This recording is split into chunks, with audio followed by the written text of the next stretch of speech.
Welcome back to the Unseen Wisdom, where we kind of dive deep into the news and uncover the stories you don't always see right on the surface. And if you enjoy these deep dives with us, don't forget to hit that like button, leave a comment, subscribe to the channel so you know when new episodes are out.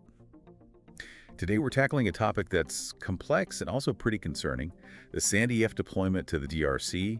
We've all seen the headlines, the tragic losses, and the families just desperately searching for answers. Yeah, and what's striking to me is the sheer volume of questions that are still unanswered surrounding this mission. It's not even just about the incidents themselves, but the bigger picture of the whole deployment, the objectives, the risks involved, the level of preparedness, all that. Right, and I think at the center of this unease is whether or not our Minister of Defense, is she really equipped to be leading the SANDF in such a volatile environment? Yeah, I mean, her recent statements, while they did acknowledge that it's a complex situation, haven't exactly inspired confidence, have they? There's this sense that she's relying on those almost like stock phrases, peacekeeping mission, respecting colonial boundaries, without really, grappling with what's actually happening on the ground. It's almost like she's speaking a totally different language than the committee members who are asking her very specific and very direct questions about the safety and well-being of the South African troops. Exactly. And, those concerns are made even stronger by this, stark contrast in the narratives surrounding the mission's purpose. We keep hearing terms like peacekeeping, then its offensive mandate, protecting civilians, securing business interests.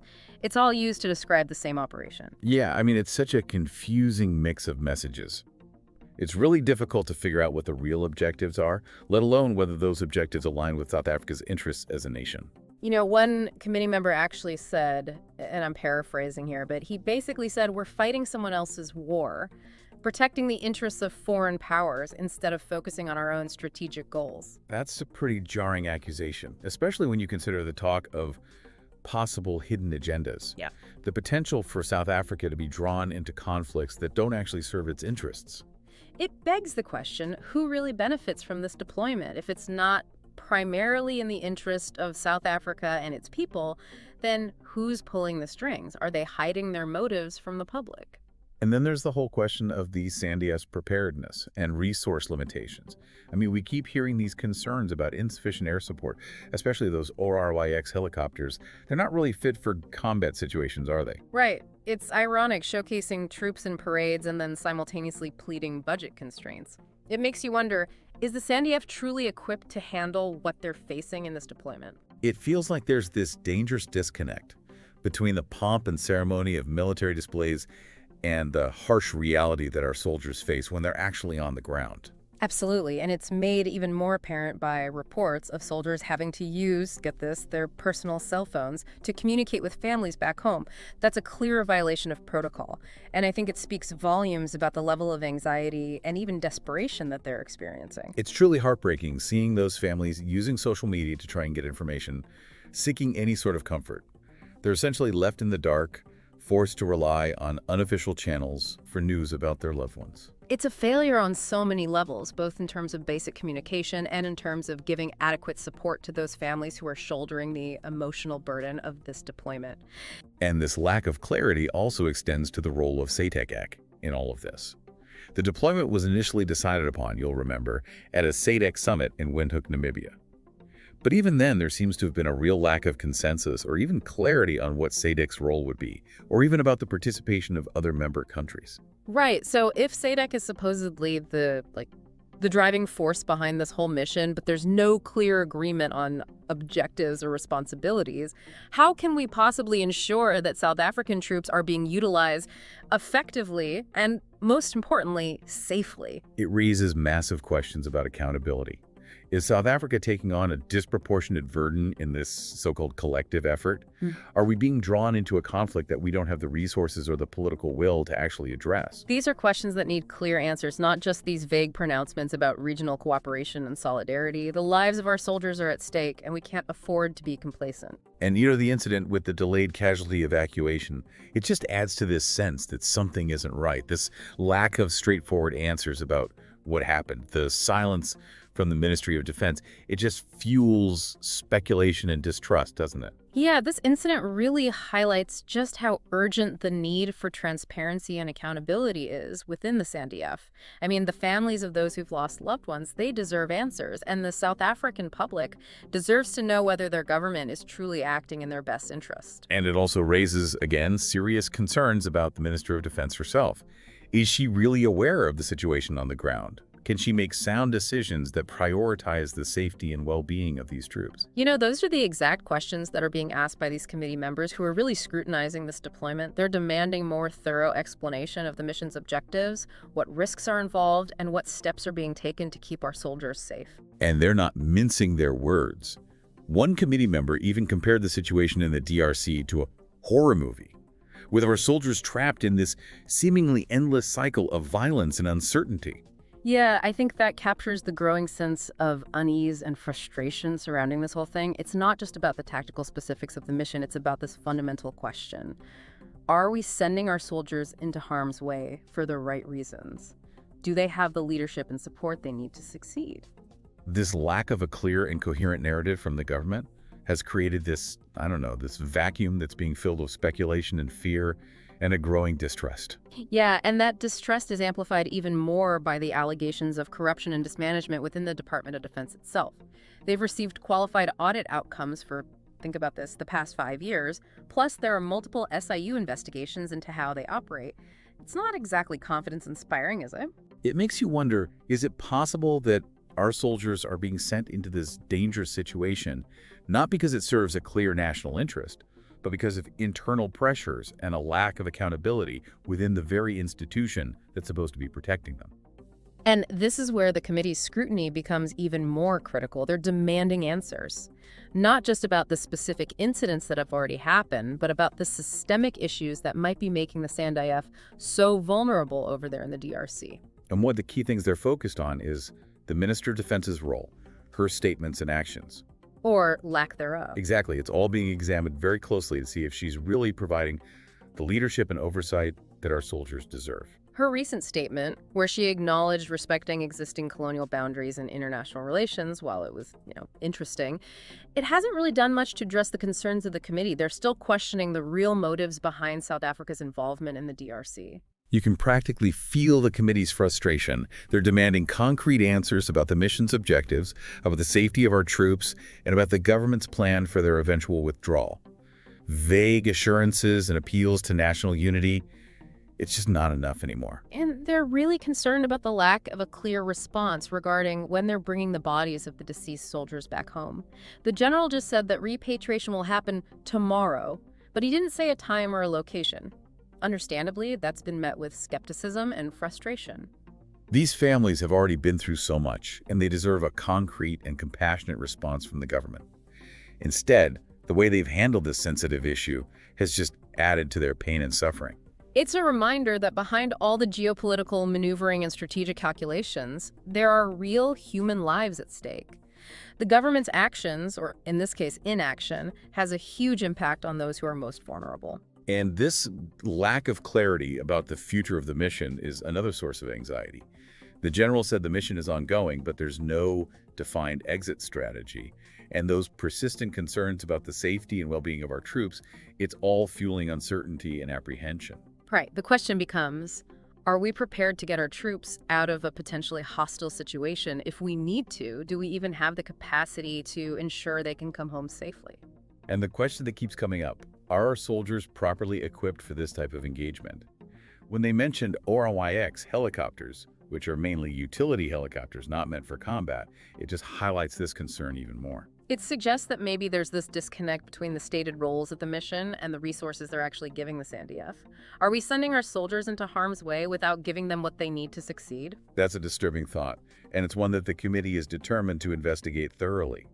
They want a much more comprehensive assessment of the risks and a clear explanation of the SANDF's capabilities, given the challenges they're facing in the DRC. One committee member even brought up the possibility, and it's chilling to think about, that the SANDF troops in Goma are surrounded and might be running out of food and water. If that's true, it paints a pretty bleak picture of a mission that's spiraling out of control. The government's silence on this is honestly deafening. They have to address these concerns and assure the public that the safety and well-being of our troops is their top priority. The committee is not letting up. They're digging deeper, asking the tough questions, and demanding accountability. And we'll be right here with you, unpacking the latest developments, analyzing the implications for South Africa's role in the DRC.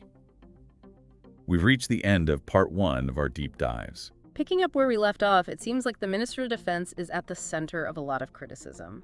And it's not just about this specific situation, it's this broader feeling of unease about, does she get it? Does she understand the complexities of sending troops like this? The committee members are certainly not holding back, are they?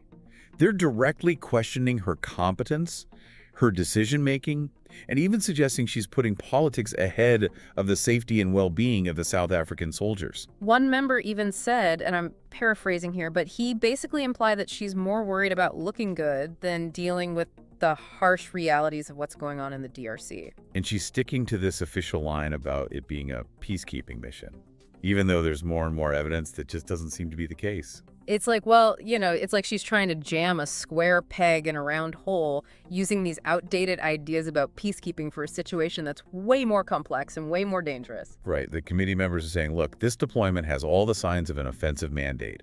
Our troops are potentially being pulled into direct combat against adversaries who are heavily armed and well-equipped. And yet, the minister doesn't seem to want to acknowledge that reality, maybe because, I don't know, maybe she's afraid of the political consequences if it comes out that this is a much riskier mission than people were led to believe. It takes us right back to those hidden agendas we talked about before. The accusations that this whole deployment is about protecting the business interests of powerful South African figures, it's incredibly disturbing. Yeah, it suggests a really bad scenario where lives are at stake, not for some national security reason, but for private profit. And the fact that we're not getting transparency from the Ministry of Defense, it just makes it worse. It's like that old saying, follow the money. If we can figure out who's making money off of this deployment, maybe we'll understand the real motives behind it. The committee is right to demand a serious investigation into those allegations. And they're also right to be asking, what is SADC's role in all of this? Yeah, it's strange that other SADC countries aren't participating in this collective mission. It makes you question how sincere that regional cooperation really is and whether the burdens are being shared fairly. It makes you wonder, is South Africa being used like a pawn in some bigger geopolitical game?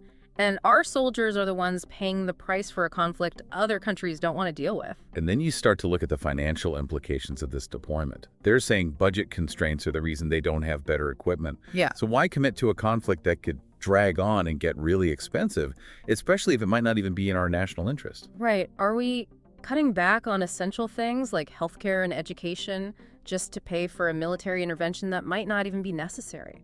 It's a question we have to ask, especially with these allegations that the money for the deployment is being mismanaged, or even worse, going missing through corruption.